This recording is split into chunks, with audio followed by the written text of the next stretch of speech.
que me conocí. Porque tienes...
Aceptar.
Muy buenas noches, les saluda Lorena, asesora de Consultoría Internacional Pública Privada CIP.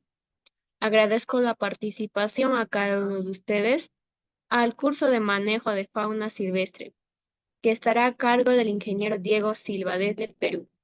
Para el buen desarrollo de esta ponencia les dejo algunas recomendaciones. Por favor, mantener su micrófono y cámara apagada, a menos que el ponente solicite su participación. Asimismo, si tienen dudas o consultas sobre la clase, lo podrán realizar al finalizar la ponencia. Buenas noches, ingeniero Diego Silva. Le doy paso a su ponencia.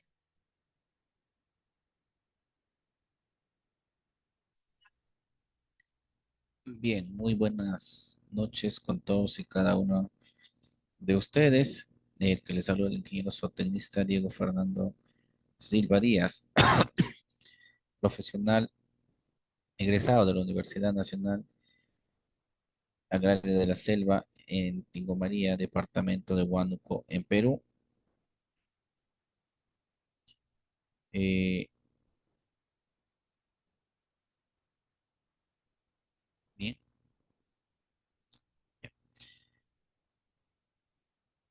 primer lugar, quiero agradecer en esta noche a Capacitación Internacional Público y Privado por la oportunidad que me brinda esta noche de poder compartir un poco de experiencias y conocimientos sobre el manejo de fauna silvestre, ¿no?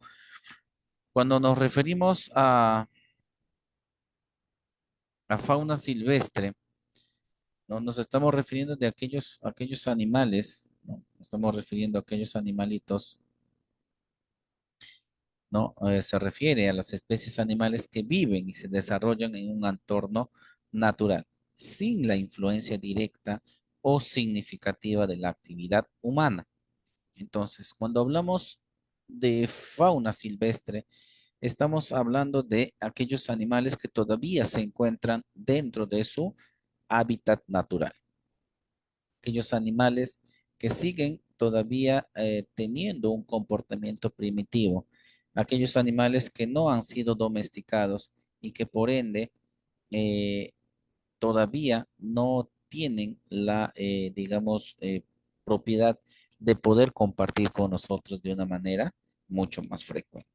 Entonces, bajo esa, digamos, percepción, trabajar con fauna silvestre no es nada fácil, porque al tener todavía el comportamiento primitivo, nosotros tenemos que tomar ciertas acciones y determinaciones que nos ayuden no solamente a protegernos a nosotros, sino también a proteger a ese animal, porque la intención hoy en día es hacer que tanto el animal como yo tengamos el mismo privilegio y el mismo derecho a la vida. Entonces, eso es lo que se tiene que tener en consideración cuando empecemos o iniciemos un manejo de estos animales, ¿no? Estas especies pueden llegar a habitar pueden llegar a tener una variedad de hábitats que pueden incluir bosques, selvas, desiertos, praderas, océanos y otros ecosistemas de manera natural. La fauna silvestre desempeña un papel fundamental en los ecosistemas, contribuyendo a la biodiversidad, el equilibrio ecológico y la estabilidad del ecosistema. Hablar de fauna silvestre no es hablar única y exclusivamente de aquellas especies que se encuentren en la selva. Quitémonos esa idea. No solamente es eso. Podemos ver animales, fauna silvestre en desiertos, podemos verlos en praderas, podemos verlo todavía en la parte del océano. A nivel de océano, por ejemplo, hay mucha fauna silvestre por trabajar y por investigar. Existe todavía una diversidad de fauna silvestre a nivel del océano en el cual no se ha podido realizar estudios ni de comportamiento. A duras penas se ha podido de repente tomar ciertas imágenes fotográficas para al menos identificar y conocer cuál podría ser ese animal, más no se han podido ver otros aspectos adicionales de estas especies. Nos dice que tenemos que habla de un equilibrio ecológico. Hablamos de ecosistemas. Hablar de ecosistemas es hablar de pequeños espacios en donde se desarrolla una vida, en donde vamos a encontrar no una, sino varias especies en las cuales cada uno de ellos va a tener su funcionamiento dentro de ese espacio como tal. Algunos servirán como limpiadores, algunos servirán como reguladores, algunos servirán de repente como defensores, entre otros. Cada uno tiene una función específica. Cada uno tiene una función en la cual es de vital importancia dentro de ese espacio en el cual se está desarrollando nuestro ecosistema. De esta manera vamos a lograr no solamente el equilibrio, sino también la estabilidad de ese espacio. Su conservación y manejo adecuado son vitales para garantizar la salud del medio ambiente y el bienestar de las comunidades humanas que dependen de ellos. Hoy en día nos estamos quejando de las altas temperaturas que estamos viviendo en zonas en las cuales donde antes había de ser un clima templado, es decir, no había ni calor ni frío. Hoy en día ya se está empezando a sentir las altas temperaturas, ¿sí? Entonces, peor aún en aquellos espacios en donde se ha hecho un proceso de depredación de bosques, de depredación de flora. Entonces, más aún, ¿para qué fines? Para fines solamente de realizar cultivos. Pero ¿qué tipos de cultivos? Tipos de cultivos que no necesitan sombra. Entonces se ha hecho una depredación tan grande que hoy en día se sienten estas altas temperaturas, ¿no? Y al sentir estas altas temperaturas, obviamente nuestro medio ambiente nos está indicando de que si nos está dando señales de que tenemos que hacer algo. Y obviamente esos espacios se han destruido y al destruirse esos espacios se han tenido que destruir hábitats de cierto o ciertos ecosistemas en donde había vivencia de animales silvestres y por ende no hemos tenido el bienestar no hemos trabajado en bienestar de una comunidad, en este caso de una comunidad en beneficio de ambos, no solamente para el humano. En realidad lo hemos trabajado única y exclusivamente para el humano, pero no hemos mancomunado, es decir, no nos hemos puesto a pensar en que ese espacio podría ser un ecosistema al cual yo podría de repente haber salvado o haber puesto a esos animalitos en lugares en donde puedan tener una calidad de vida apropiada, ¿sí?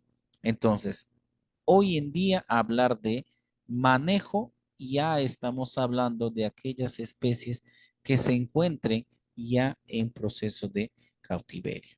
¿Por qué en proceso de cautiverio? En su ambiente natural, nosotros no vamos a poder realizar ningún tipo de trabajo o ningún tipo de manejo que sea de manera significativa, porque nuestra intervención en un ambiente natural simplemente provocaría que el animal se siente en riesgo y al sentirse en riesgo nosotros nos veríamos también vulnerables ante el ataque de estos animales.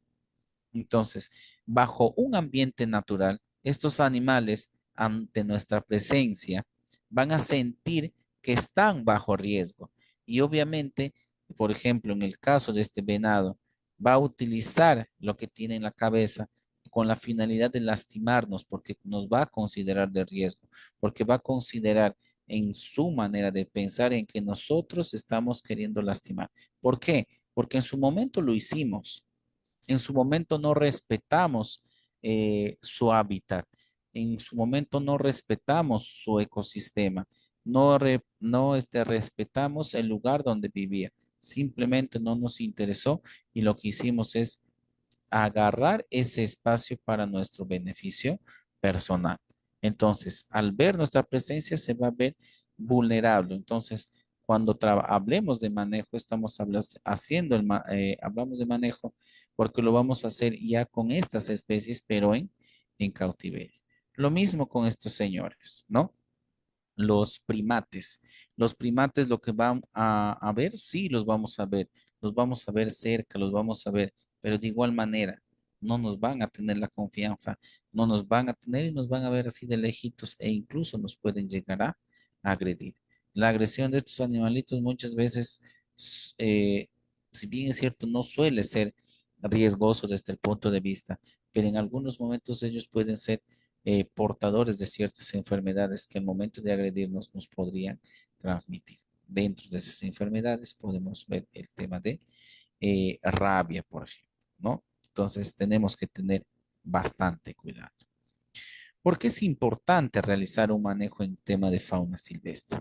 Vuelvo a repetir, manejo lo vamos a realizar en especies en cautiverio, ¿sí? En especies en cautiverio. Entonces, lo que nosotros queremos hacer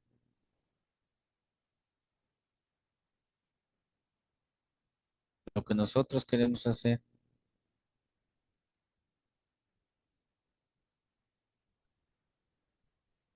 ya, lo que nosotros queremos hacer, lo que nosotros queremos buscar es en primer lugar,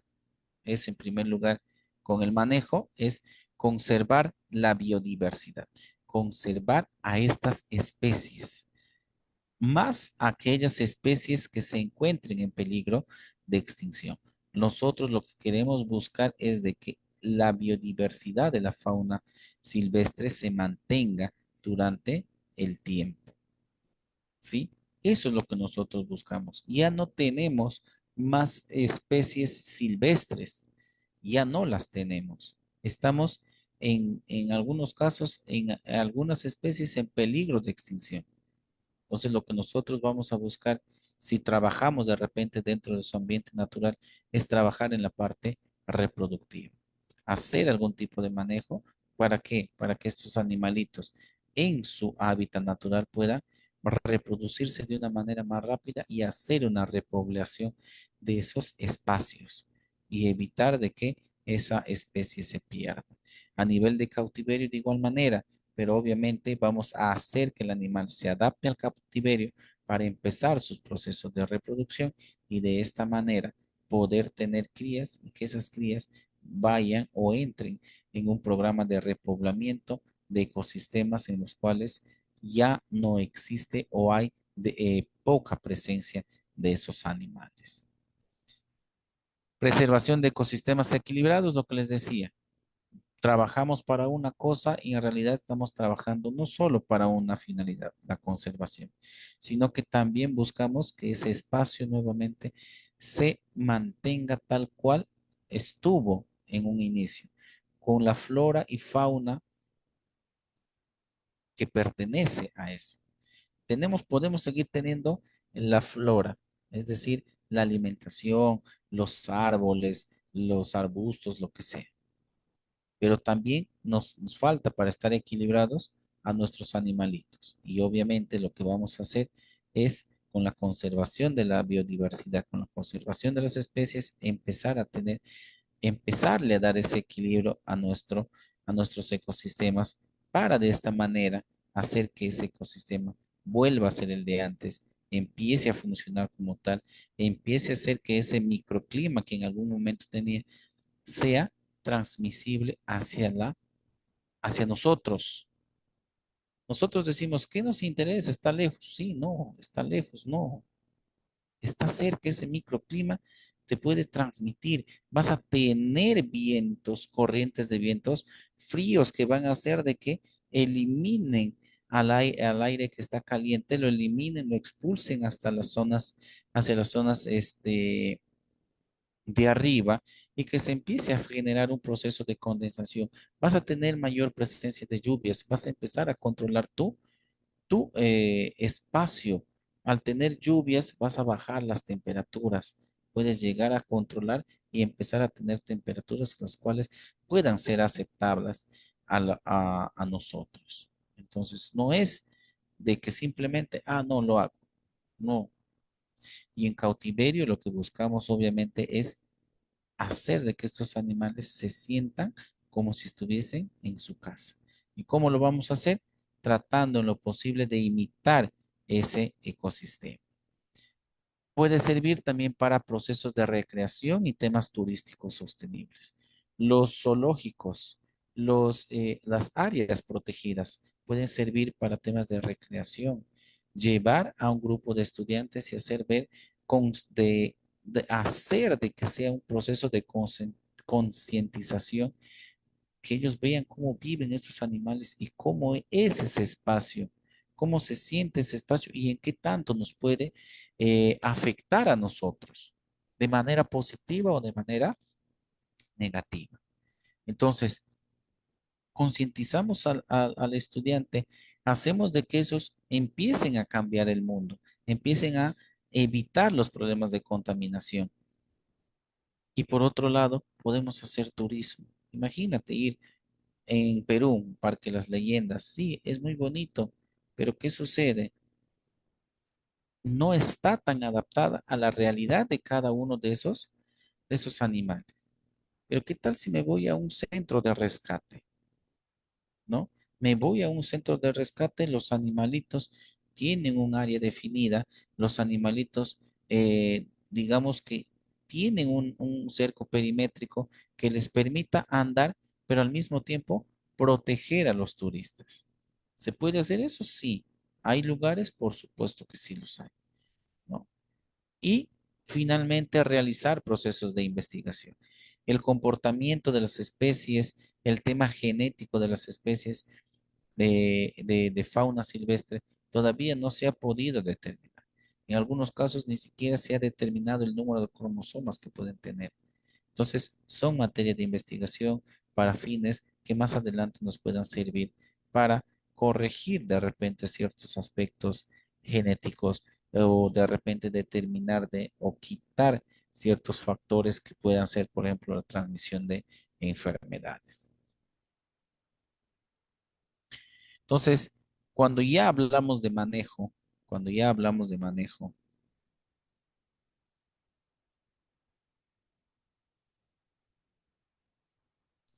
cuando ya hablamos de manejo,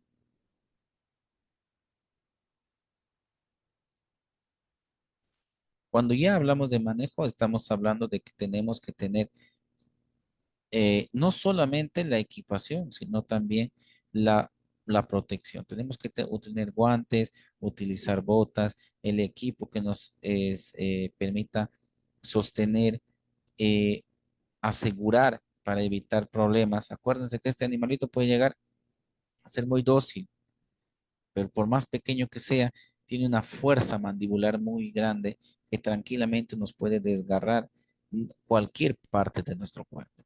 Entonces, para ello tenemos que hacer la utilización de todo nuestro equipo de protección, de toda nuestra indumentaria de protección, para evitar algún mal gusto, algún descuido que podamos tener y nos puede llegar a ser fatal para nosotros.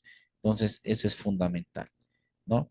Y cuando hablamos de manejo, hablamos de no solo de hacerlo de la manera con la utilización sino que también veamos el bienestar de nuestros animalitos. Es decir, sí podemos utilizar, pero tampoco vamos a hacer un uso desmedido de la fuerza para lastimar a nuestro animal, sino que la intención de nuestros equipos, de nuestros sistemas de seguridad, es con la intención solamente de maniatar a nuestro animalito y no lastimarlo. Tengamos en cuenta que el bienestar animal es hoy en día un beneficio que tienen nuestros animalitos, tanto de fauna silvestre como de animales domésticos. Qué desafíos vamos a tener en el tema de manejo de la fauna silvestre? Hay desafíos, claro que sí.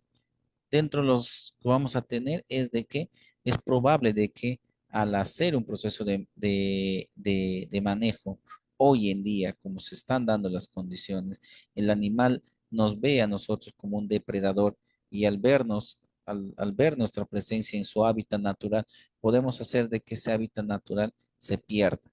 ¿Por qué? Porque los animalitos tengan que migrar hacia otra zona en donde ellos consideren que se van a sentir más seguros.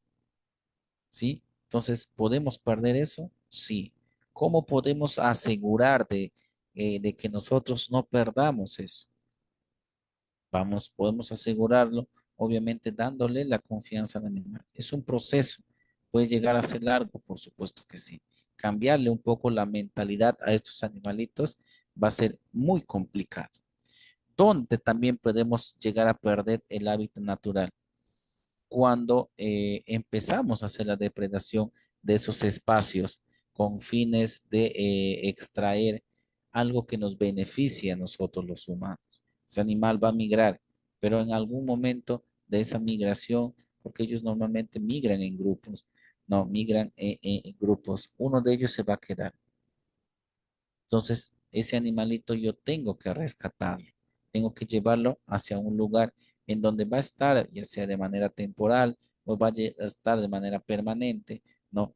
Y de esta forma, yo tengo que hacer, salvar conservar a ese animal. Entonces se va a ir y finalmente voy a terminar perdiendo ese espacio que era el hábitat de un. ¿Cómo? También podemos, ¿cuál es el desafío más importante? El tráfico ilegal de especies. Hoy en día, gracias, por lo menos en Perú, gracias a que la policía empezó a crear nuevas divisiones, creó la división de flora y fauna, ¿no? la división de policías especializados en temas ambientales o la policía ambiental. Entonces, ellos empezaron a hacer un control más estricto del tráfico ilegal de especies. Antes era el pan de cada día. Yo me encontraba un loro por ahí, capturaba un loro, lo vendía, le cortaba las alas, lo tenía ahí en cautiverio, lo vendía. El que compraba, no vivía en mis zonas, lo llevaba y no tenía ningún permiso. Hoy en día, para transportar un animal de fauna silvestre, tiene que tener los permisos de la autoridad, en este caso, que es la autoridad ambiental, SENASA, ¿no? Que es el Servicio Nacional de Sanidad Agraria. Entonces, ¿para qué? Tengo que tener todos sus permisos. Demostrar de que ese animal no lo estoy llevando con fines de traficarlo, sino con fines de rescatarlo. Y que lo estoy llevando hacia un destino, ¿no? No simplemente decir lo llevo y punto, sino de que la documentación, de qué punto, cuál es su punto de origen y cuál es el punto de destino. Y obviamente me van a permitir el traslado siempre y cuando yo demuestre que el traslado se va a hacer bajo condiciones mínimas que ellos me solicitan. Es decir, un vehículo exclusivamente para realizar ese transporte, eh, la jaula, por decir, que sea una jaula adecuada al tamaño del animal, que tenga el espacio suficiente como para hacer un recorrido mm, natural. Entonces, todo eso me va a observar las autoridades para poder hacer el traslado de animales. Entonces, hoy en día en Perú ya no se ve mucho. ¿Sigue existiendo? Por supuesto que sí. Pero a nivel de carreteras ya no, porque saben que a nivel de carreteras estas especies están siendo muy bien cuidadas y muy protegidas. Hay el tráfico, pero ahora el tráfico se hace por otros medios, por otros caminos, por trochas, en donde no hay ningún tipo de vigilancia, ¿no? Donde no hay un tipo de vigilancia. ¿Se va a erradicar esto en algún momento quizás, dándole la importancia debida a la flora y fauna, haciendo de que los guardabosques ganen lo justo y no lo que ganan hoy en día, que son, digamos, para la actividad que realizan un monto muy bajo, ¿no? Conflicto que existe entre nosotros los humanos y los animales. No entendemos de que los animales, no todos, no digo todos, pero existe por lo menos un 40, quizás hasta un 50% de la población humana que no entiende el por qué la existencia de estos animales. Simplemente consideran que estos animales pueden ser peligrosos y simplemente los matan por hobby, ¿no? Por hobby. Hay todavía, por decir, por lo menos un 5 o 10% de personas que lo matan con la finalidad de extinguir la especie y evitar de que siga esa especie cerca en las zonas en donde vive. Incluso antiguamente se podía ver concursos de cacerías, ¿no? Que hoy en día ya empezaron a pasar a un segundo plano. Sí hay, pero obviamente trabajando de manera de cuidar el medio ambiente. ¿Qué te vas a hacer la cacería? Sí, pero ¿a qué lo haces? A animales, normalmente que ya sean viejos. Y si son animales jóvenes, automáticamente pasas por un proceso de penalización, eh, porque la cacería nos invita a hacer la eliminación de animales viejos, ¿no? No de animales jóvenes. Entonces, se mantiene todavía en algunos lugares estas tradiciones, pero bajo ciertas condiciones y ciertas normas. Y las enfermedades que pueden causarse a partir de estos animales silvestres, ¿no? Se pueden transmitir enfermedades, pueden ser un riesgo para la salud, sí, ¿no? Incluso nosotros hasta podemos llegar a ser riesgos, ¿no? Entonces tenemos que tener en consideración esos aspectos. Esto es lo que se encontraba o aún se sigue encontrando. Ya no tal vez de la manera en la que se hacía hace unos 10 años atrás, en donde todo carro que pasaba siempre tenía un animal silvestre. O esto, ¿no? Que muchas veces agarramos aves exóticas para llevarlos para nuestras finalidades de criarlos en casa, tenerlos como mascotas en casa, pero en realidad no es su ambiente, ¿no? No es su ambiente, que los hacen pasar muchas veces como si fuesen aves de corral.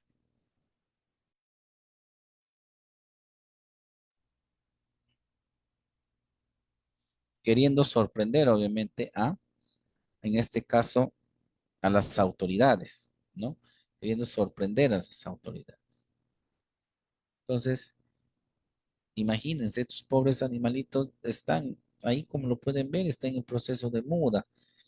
Y hacer esto es bastante riesgoso porque el animal, al hacer, en este caso, en el caso de las aves, estar en proceso de muda, ellos están propensos, están expuestos a cualquier tipo de enfermedades que se puedan presentar. Sacarlos de su hábitat natural, obviamente, ese riesgo se multiplicaría.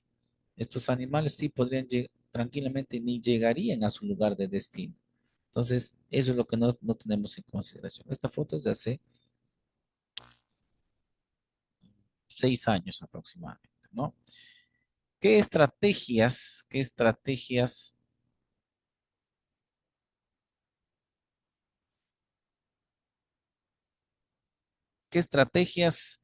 tenemos que tener para un manejo sostenible? Cuando hablamos de manejo sostenible, eh, hablamos de un manejo en el cual nuestros animalitos eh, se acostumbren a nosotros, ¿no?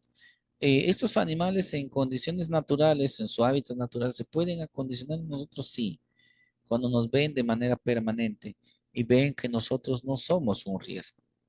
No es un proceso de la noche a la mañana, es un proceso que se hace continuo. O sea, por eso es de que la persona que está ahí siempre tiene que hacerse ver, porque el animal te va a conocer a partir de los olores.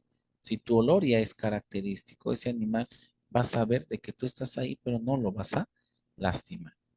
Cuando inicia a conocer tu olor, tu feromona, ese animalito se va a alejar en principios. Pero si es un animal que es protector dentro del ecosistema, entonces ese animal no se va a esconder, al contrario, ese animal te va a esperar y al esperarte tú estás en riesgo, ¿no? Entonces, para ello es importante saber el comportamiento de de una de las especies de fauna silvestre para de esta manera poder determinar las estrategias de manejo. Una de las estrategias es la protección de los hábitats naturales. Nosotros lo que tenemos que hacer es hacer que esos hábitats, si vemos que es un hábitat, no de un grupo de animales, sino de un tipo, que es un ecosistema, ese encuentro de todo un poco, lo que yo tengo que hacer es proteger a ellos. Ser yo una primera barrera protectora, que ellos se den cuenta de que yo también los estoy cuidando, los estoy protegiendo. Y obviamente va a llegar un momento en que el animal va a confiar en ti. No se va a acercar por obvias razones, porque todavía ya confía en ti, pero tampoco es de que tenga esa confianza de decirte, oye, mira, ahora sí me acerco y manéjame. No, se va, ya no se va a alejar inicialmente. ¿Te va a esperar? Sí, ya no se va a alejar, te va a esperar. Entonces, tenemos que proteger. ¿Cómo lo podemos proteger? ¿Cómo podemos hacer la protección de ambientes naturales? Haciendo, obviamente, que nuestras autoridades respeten las zonas de protección y si es una zona nueva, a darles a conocer de que existe una zona nueva y que esa zona nueva está siendo vulnerada por el hombre y que tenemos que ponerle un límite, empezar a proteger, obviamente, con las leyes. Regulación y control de comercio de fauna. Hoy en día, por lo menos en Perú, ya se ha hecho un proceso de regulación y control del comercio de fauna. Ya no se ve como antiguamente en los mercados la venta de estos animales, ¿no? Incluso la venta de la carne de estos animales tampoco ya no es tan común. Ya es una práctica que se ha ido dejando de lado. Sí se sigue haciendo, pero ya, digamos, a un nivel casi mínimo, ¿no? Casi mínimo. Ya no podemos, por ejemplo, ya no vemos como antes carne de venado. Ya no lo vemos. Ahora ya se disminuyó. Vemos, sí, una vez al mes, tal vez, carne de venado de ocasión, una vez al mes o una vez cada 2 meses. ¿Por qué? Porque ya se tiene un control de esto. Entonces, cuando llega la autoridad, cuando ve la autoridad, incluso para hacer un tema de casa, tienes que tener permisos. Antes se permitía la casa para autosostenibilidad, o sea, para que yo me pueda alimentar de ello. Pero ¿qué pasaba? Hacíamos eso o nos disfrazábamos de eso con la finalidad de vender. No, lo que pasa es que yo soy dos, yo y mi esposa, no somos más. Entonces, como he matado a un animal grande y me ha sobrado carne, me he ido y lo he vendido. Nos camuflábamos antes de eso. Ahora ya no hay eso. Ahora tienes que tener un permiso de mostrar de que tú vives en una sola aledaña, que no tienes fácil acceso de repente a la alimentación y que tienes que, o vives de eso, y tienes que, dentro de eso tú presentas un plan o un control de cómo vas a hacer de que lo que te sobre de carne, tú lo puedas seguir teniendo para tu utilización. Entonces, ya existe controles, ya es más exigente, al menos en Perú, ya lo es de esa manera. ¿Qué nos está faltando? Nos está faltando educación y conciencia a nivel del público, a nivel del resto de personas. Somos muy pocos los que estamos sumergidos en querer proteger. Tal vez un 5% de nosotros queremos hacer de que la fauna y flora se mantenga por muchos, muchos, muchos años, de que las especies no desaparezcan, pero está habiendo un proceso de falta de educación. Tenemos que empezar a educar y a concientizar. Les decía inicialmente, llevar a los zoológicos, llevar a los centros de rescates naturales, llevarlos a las zonas de protección, a nuestros estudiantes que se den cuenta que empiecen a concientizarse de que el proceso de contaminación, que el plástico no es bueno, que el plástico hay que reutilizarlo, que el plástico hay que, no lo debemos llevar y botar ahí en esos ambientes porque esos animalitos pueden en un futuro verse afectados por ello, ¿no? Entonces, eso nos está faltando, eso sería una de las estrategias, no solamente un espacio, sino globalizarlo, porque estamos perdiendo mucha conciencia. Investigación y monitoreo de la población. Hablamos de la población, en este caso, de la población de animales silvestres. Investigación, ya vimos de que nos falta mucha investigación. Nos falta mucha investigación. Monitoreo porque sí tengo que estar, al menos en un ambiente natural, tengo que estar en bastante monitoreo. En una zona de cautiverio tengo que estar en monitoreo porque ese animal no es su estado de confort. Ese animal no le gusta vivir cerrado. A ese animal le gusta vivir libre, porque esa es su condición natural. Y si yo lo veo cerrado, ese animal se va a estresar. Entonces yo tengo que monitorear de manera permanente. Y obviamente también a la población, porque la intención es de que la población sepa cuál es o cuáles son los beneficios de tener fauna y flora silvestre. Es de mucho y de vital importancia, ¿no? Entonces, esto es lo que nosotros buscamos. Por este lado, por acá una imagen en donde obviamente tengo un animal doméstico bajo buenas condiciones, en un ambiente natural, obviamente en cautiverio, ya está domesticado, ya está adaptado a ese tipo de trabajo.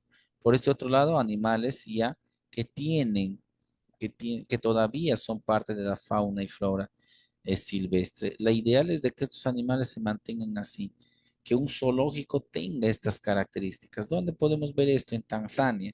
En Tanzania podemos ver que ese sitio es una reserva natural, que al mismo tiempo es una reserva que pueden visitar turistas. Puedes ver a los animales en su hábitat natural a cierta distancia para que no te agredan, obviamente. Los vehículos están preparados para eh, ante una agresión, el turista no se sienta vulnerable, no esté en riesgo. Entonces, ¿se puede dar eso? Por supuesto que sí. En nuestra zona, en lo que vendría a ser todo lo que es la cordillera andina, podemos encontrar un múltiple y diversas formas de vida de especies animales. Por ahí hay una especie, por acá hay una especie que está camuflada, pero que es una especie que, en este caso, un ave, que está camuflada por ahí, pero que está dentro de su hábitat, ¿no? Y por acá un osito perezosito, en donde podemos ver que estos animales son muy nobles, son muy dóciles, pero que lastimosamente por el tipo de comportamiento que tienen también son muy vulnerables a personas malas, ¿no? En este caso, el animalito está buscando su alimento, está en un árbol del cual siempre se alimenta y está buscando ese alimento, ¿no?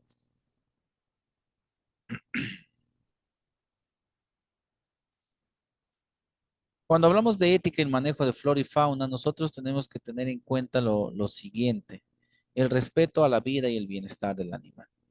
Esto es lo que no estamos, esto es uno de los factores en los cuales no estamos siendo enfáticos. Pensamos que al ser un animal salvaje, no tiene derecho a la vida y en realidad tiene mucho más derecho que nosotros incluso. ¿Por qué? Porque nos ayuda, como lo vimos inicialmente, a regular el ecosistema, a regular el medio ambiente.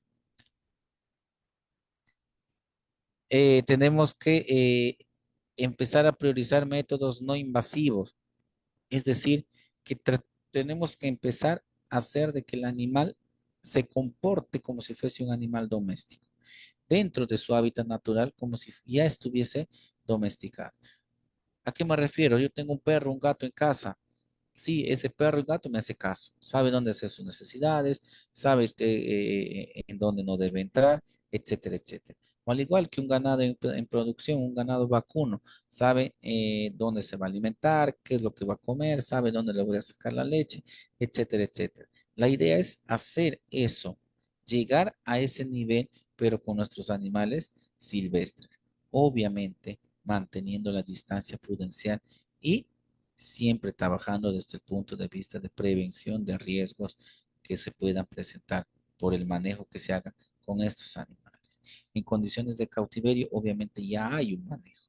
Estos animales ya pueden llegar, pero igual, acuérdense que está sometido a un tema de encierro y en algún momento el mismo estrés puede hacer que vuelvan a tener su comportamiento primario o su comportamiento primitivo. Tenemos que tener en cuenta de que al hacer un tema de manejo de fauna silvestre, tenemos que medir los impactos ambientales y sociales que nosotros podemos crear. Sí, queremos construir demográficamente, estamos creciendo, cada vez somos más población, queremos más espacios, pero primero miramos el aspecto. ¿Qué tanto vamos a destruir y qué tanto puedo encontrar en ese lugar? ¿Cuántos animales? ¿Qué es lo que voy a hacer con esos animales? ¿A dónde les voy a trasladar? ¿Cuál va a ser su nuevo hogar?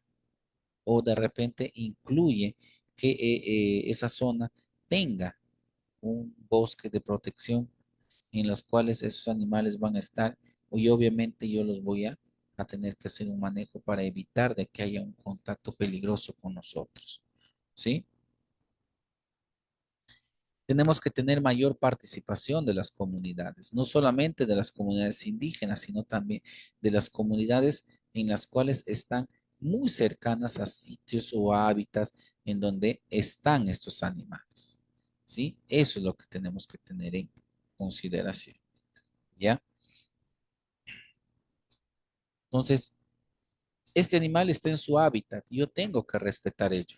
Así como si está cerca a mí, este animalito me va a respetar. ¿Qué va a pasar? Es como nosotros, cada uno tiene su espacio, cada uno respeta ese espacio. Lo mismo sucedería con estos animalitos. ¿Podemos llegar a estos extremos? Sí.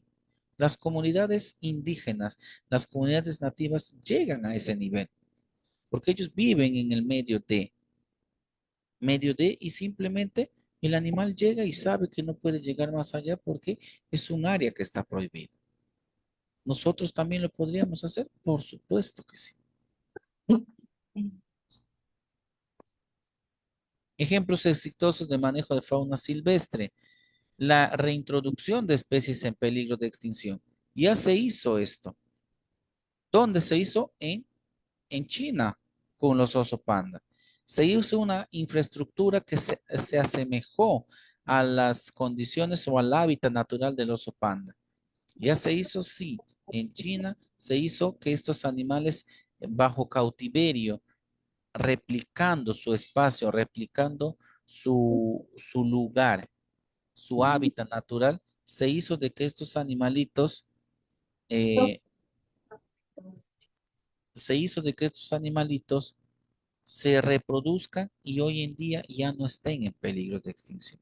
¿Qué se hizo con estos animalitos? Con las crías se empezó a reinsertarlos, a reintroducirlos en aquellas zonas en las cuales ellos la ocupaban. Quienes se quedaron, aquellos que ya sabían el tema de manejo y que ya no podían ser trasladados o ser introducidos a esa zona porque ellos ya tenían un tema de alimentación y ellos ya no iban, ya no van a poder alimentarse de manera natural. ¿Por qué? Porque ya ellos esperan su alimento. Entonces, en vez de hacerles un bien, nosotros muchas veces podemos generar de que estos animalitos mueran porque nos están alimentando. Tenemos que empezar a ver el tema de reservas naturales y áreas protegidas. Como les decía, en Tanzania nosotros podemos determinar o podemos hacer eso. Los famosos safaris. Nosotros podemos ir a esas áreas, a esas reservas naturales o a esa área protegida. Los vehículos ya están adaptados para evitar cualquier tipo de riesgo o ataque de estas especies. Podemos ver a estos animales, los podemos ver de cierta distancia, podemos fotografiarlos. Obviamente no nos podemos acercar mucho, pero ya existe esto, ¿no? Programas de conservación y rehabilitación, como se hizo en Estados Unidos. Se hizo en un área eh, teníamos animales silvestres. ¿Y qué se hizo? Se vio en los Estados Unidos de que esas especies estaban migrando. ¿Por qué? Porque nosotros estábamos empezando a entrar más de la cuenta. ¿Qué se hizo? Se empezó a hacer un programa de conservación. Se empezó a poner límites y se empezó a hacer el proceso de recuperación y rehabilitación de esa zona y también de la fauna que estaba presente ahí, ¿no? Y obviamente todo ello conllevó a procesos de investigación colaborativa entre instituciones y comunidad.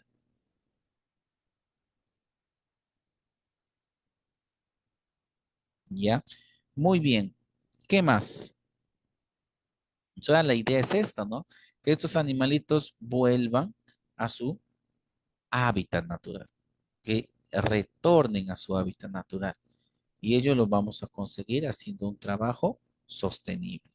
Finalmente, tenemos que tener en cuenta de que el manejo adecuado de la fauna silvestre es crucial para garantizar la supervivencia de estas especies y la salud de los ecosistemas. Hablamos hoy en día de un medio ambiente deteriorado. Sí, la idea es que al salvaguardar la fauna y flora silvestre, nosotros hagamos que este ecosistema nuevamente vuelva a funcionar como antes y nos sea de beneficio. Se requiere un enfoque integral que combine la conservación, la sostenibilidad y el respeto por la vida animal. No estamos siendo conscientes con nuestros animales silvestres. Simplemente al pensar que son animales salvajes, pensamos de que estamos en todo el derecho de matar a estos animalitos. Y en verdad tenemos que respetar la vida, porque así como ellos de repente actúan eh, de una manera primitiva, no porque ellos lo deseen, sino porque para ellos es un mecanismo de defensa. Nosotros somos seres pensantes, seres que razonamos, y obviamente ellos no tienen ese poder. Entonces, nosotros tenemos que respetar y hacer de que estos animales en vez de tenernos miedos, ellos también nos empiecen a respetar. Y por último, la colaboración entre los gobiernos, organizaciones ambientales. Creo que esto hoy en día es un factor en los cuales muchos gobiernos están flaqueando, el factor medioambiental. ¿Le dan? Sí, sabemos que lo que da votos es el cemento, lo que da votos son obras, pero creo que estos factores no se pueden descuidar, porque al final, hoy en día, más de uno está viviendo un tema de que no hay comida en algunas zonas del mundo. Tenemos altas temperaturas. En zonas estamos empezando a ver que los glaciares están deshielando por las altas temperaturas. Entonces, todo ello nos está conllevando a que empecemos a tomar decisiones, no solamente nosotros, si llegamos en algún momento al poder, seamos conscientes de que el medio ambiente nos está pidiendo a gritos una manito, nos está pidiendo a gritos auxilio, y eso es lo que no le estamos dando. Hasta ahí la parte expositiva. A partir de estos momentos, tenemos un tiempito para ronda de preguntas.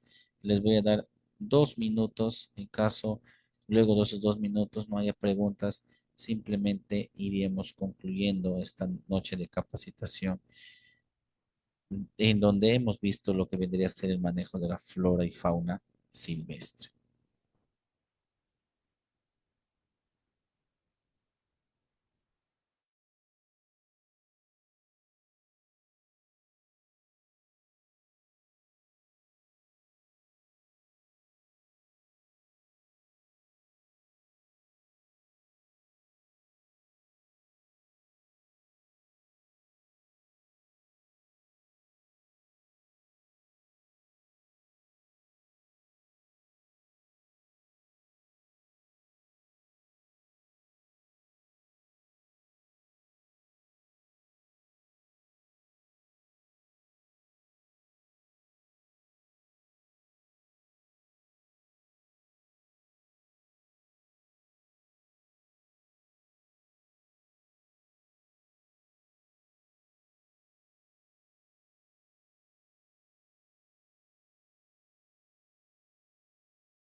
Si tienen dudas o consultas, pueden activar su audio y preguntar.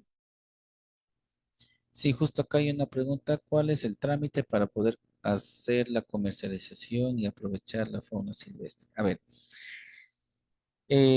lo primero que tienes que hacer es, bueno, no sé exactamente en dónde estés, pero si estás en Perú, el procedimiento es el siguiente, ¿no? Te vas en primer lugar, a ver, primero, tenemos que tener en cuenta que solamente esta autorización lo van a dar a aquellas personas que sustenten, ya, sustenten de que ellos no tienen otro medio más que el de ir hacia un lugar y hacer algún tipo de tema de caza, ¿ya? Entonces, solamente el permiso se les está dando a ese tipo de personas, no se les está dando a todos, ¿ya? No se les está dando a todos. Entonces, supongamos que tú vives, tu único lugar en donde vives es un sitio alejado, no tienes cerca al mercado, tienes ahí tus cultivos, pero te falta la parte proteica. Entonces, digamos que ahí es la única forma en la cual te van a dar esa licencia. No te van a dar la licencia para que tú vayas y hagas caza de manera indiscriminada, pero como tienes la documentación legal. No, ¿ya? Eso es un aspecto que tienes que tener en claro. Te vas a ir en este caso, a la Autoridad Nacional Ambiental, ¿ya? Una vez que estás en la autoridad, vas a presentar los documentos que ellos te pidan o te van a hacer llenar algunos formatos. Luego de que llenaste esos formatos, ellos van a programar una visita al lugar en donde tú estás diciendo que vives. Van a llegar a ese lugar, te van a hacer un tema de supervisión para determinar si verdaderamente podrías que te puedan dar el permiso para que puedas realizar ese aspecto, ¿no?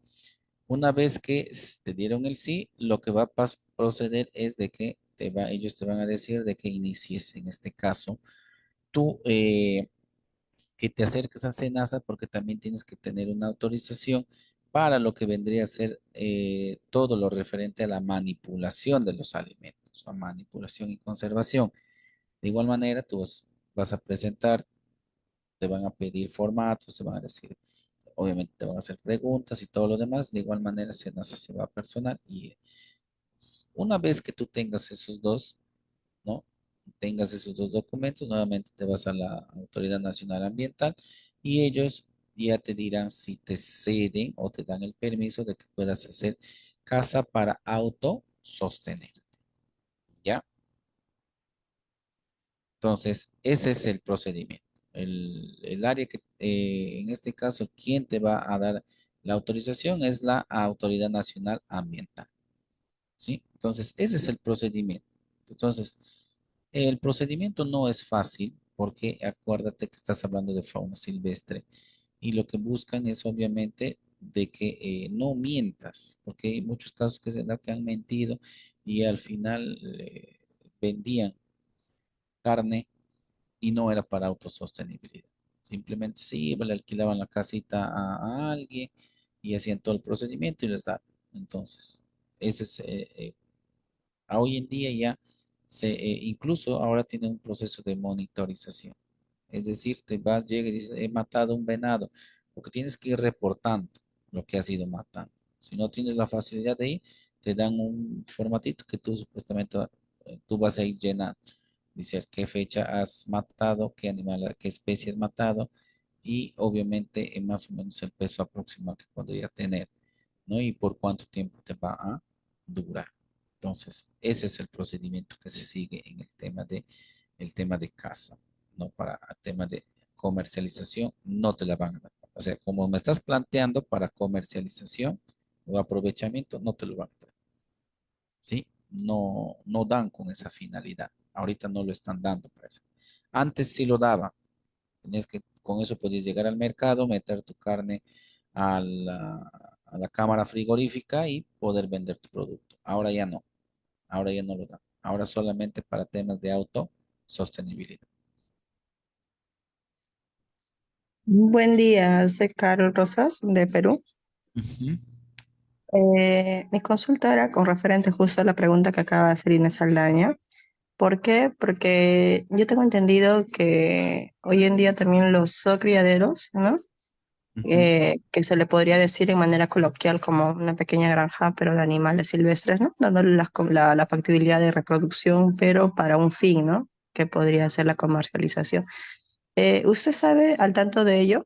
Yo de verdad me gustaría tener mayor información porque solamente lo he leído nada más con referente a criadero, Ya, a pero ver, no tengo mayor conocimiento de ello. ya. Lo que pasa es de que en algún momento ya se hizo la denominación de zoocriaderos porque se hacía la crianza de aquellos animales en cautiverio, ¿cierto? Como en el Arca de Noé, lo que se buscaba de preferencia era parejitas de ciertas especies que podrían llegar a comercializarse, ¿ya? El detalle es de que muchas de estas especies, bajo cuestiones de cautiverio, no llegan a hacer su proceso reproductivo, ¿ya? Entonces, si bien es cierto, los zoocriaderos cumplen ciertas funciones, pero tienen límites. Muchas veces los zoocriaderos no tienen el espacio, no tienen más espacio. Entonces, los espacios son muy limitados. Entonces, no se puede llegar. En algún momento, la funcionalidad de los zoocriaderos era con esa intención de que se pueda, aquellos animales que eran, que nacían ahí, podían ser comercializados, obviamente pasando por un proceso de engorde y todo lo demás, como pasas por otros tipos de especies, cerdos, ganado y otros tipos de especies, ¿no? Pasar por ese proceso de engorde y que esos animalitos, las crías, pasen puedan ser comercializados con la finalidad de que esa comercialización sirva para autosostener al zoocriadero. ¿Por qué? Porque el zoocriadero obviamente le genera un gasto a la persona que lo quería tener, le generaba un gasto en alimentación, en personal, etcétera, etcétera, ¿no? ¿Por qué? Porque el zoocriadero, de repente yo como persona, yo lo hacía y con esa finalidad, ¿no? Entonces, obviamente, si aparte de tenías un rendimiento, una retribución económica que te podía ser favorable, normal. ¿Por qué? Porque estabas cumpliendo con los parámetros mínimos que te establecía el criadero. Entonces, el criadero tenía esa finalidad, se creó con esa finalidad, ¿no? De que se pueda hacer el proceso reproductivo de especies que pueden ser comercializadas, ¿no? Incluso aves que se puedan ser comercializadas, ellos tenían los permisos para, en este caso, por decir, en aves, en aves exóticas, por ejemplo, gallito de las rocas, loros, de las diferentes especies, guacamayos, no sé, ¿no? Si, si tú tenías, o sea, demostrabas de que tú podías tener esa autosostenibilidad, tú los podías criar, pero bajo qué perdón, tú los podías vender, pero bajo qué condición de que tú tenías que ir a hacer el monitoreo, en dónde va a vivir, cómo va a vivir, de qué le vas a dar de comer. Entonces, esa era la intención de los criaderos. Pero como te decía, los criaderos no han tenido, digamos, la respuesta en cuanto al tema reproductivo de algunas especies, ¿sí? Uno por el tema de los espacios. En algunas especies, el proceso en este caso, lo que vendría a ser el cortejo, el tema reproductivo, el espacio que utilizan es un espacio amplio. Entonces los criaderos no tenían esa característica. Entonces al verse limitados, ellos también como que su tema endocrinólogo se veía también limitado y no se podía hacer la secreción de ciertas hormonas, ¿no? Como si ha habido especies, pero obviamente no se podía darle autosostenibilidad.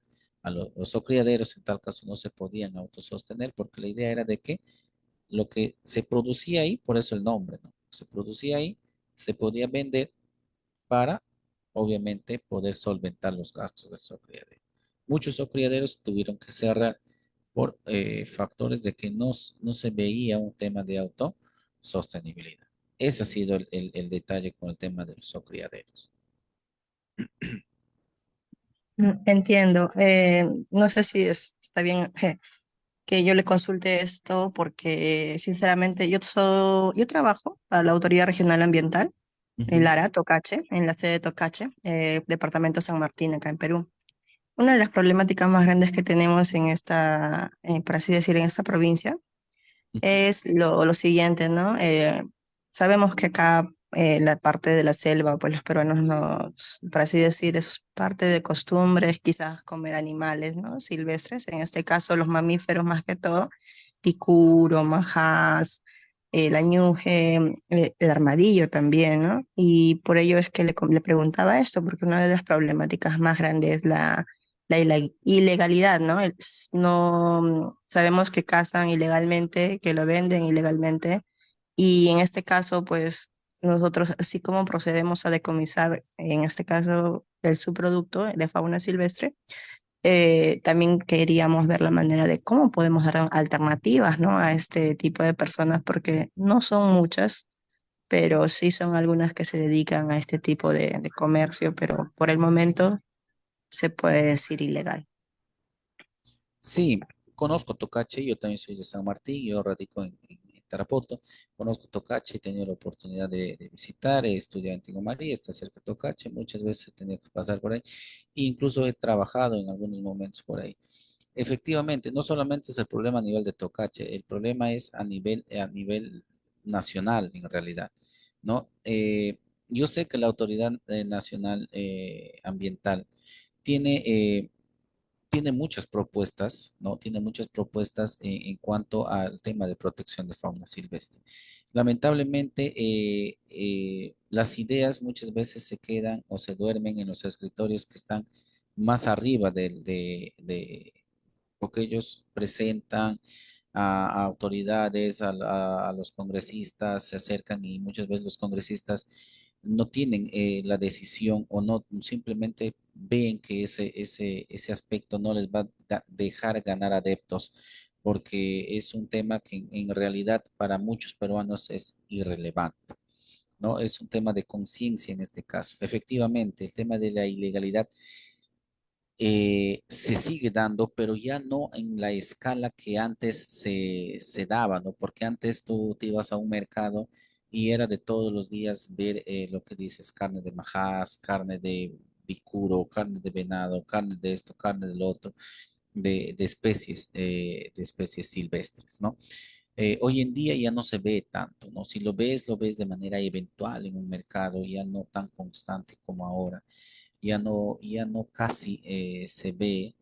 Incluso me acuerdo que en la carretera de Tocache hasta Juanjuy, siempre a la mitad del camino del almorzado, siempre el plato era caldo de estas especies o platos en base a estas especies, pero hoy en día ya no, hoy en día ya no, ¿no? Si por ahí ves, es muy raro que se vea esto, pero ¿por qué? Porque si bien es cierto, eh, no tan de repente la decisión política se ha dado porque las autoridades policiales empezaron a hacer operativos, se creó la unidad a nivel de policía, se creó la unidad de medio ambiente, se empezó ya a hacer el decomiso. Obviamente, cuando estás en un mercado, lo ideal es que se trabaje, que esa carne ingrese al mercado, pero esa carne muchas veces no entra al mercado, sino está por ahí cerca, ¿no? Está en un sitio, porque todo lo que entra al mercado tiene que entrar obviamente con un registro, ¿no? Un registro en donde, desde el beneficio, dónde se ha hecho el beneficio, si ha tenido todo el tema sanitario, obviamente en especies silvestres no se hace eso, pero no entran al mercado porque no tienen esa documentación, ¿no? Ahora, se supone que a nivel, como les decía, esto normalmente se da ahora, en algún momento se estaba dando para aprovechamiento, ¿no? Pero ¿qué pasaba? Que se estaba haciendo uso desmedido de esa autorización, ¿no? Mataban por matar, se suponía que les daban, digamos, puedes matar de esto, pero más o menos con estas características, no, mataban lo que encontraban.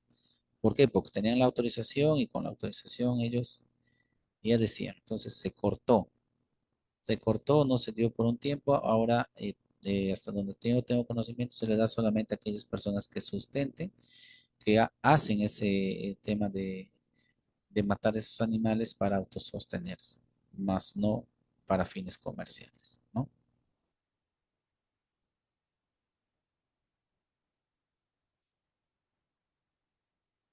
Muchas gracias. No, a ustedes, a ustedes. Bien, si no hubiese más dudas y consultas, no me quedaría más que agradecer a Capacitación Internacional Público y Privado por la oportunidad que me brindó esta noche de poder compartir con ustedes un poco de experiencias y conocimientos sobre lo que viene a ser el manejo de fauna silvestre. Agradecer a todos y cada uno de ustedes por su presencia, por el tiempo y la dedicación de poder estar esta hora eh, captando nuevos conocimientos, agradecerles y desearles un bonito fin de semana, que tengan muchos éxitos y bendiciones en su día a día. Conmigo hasta una nueva oportunidad. Muy buenas noches. Buenas noches, gracias. Gracias, doctor. Buenas noches.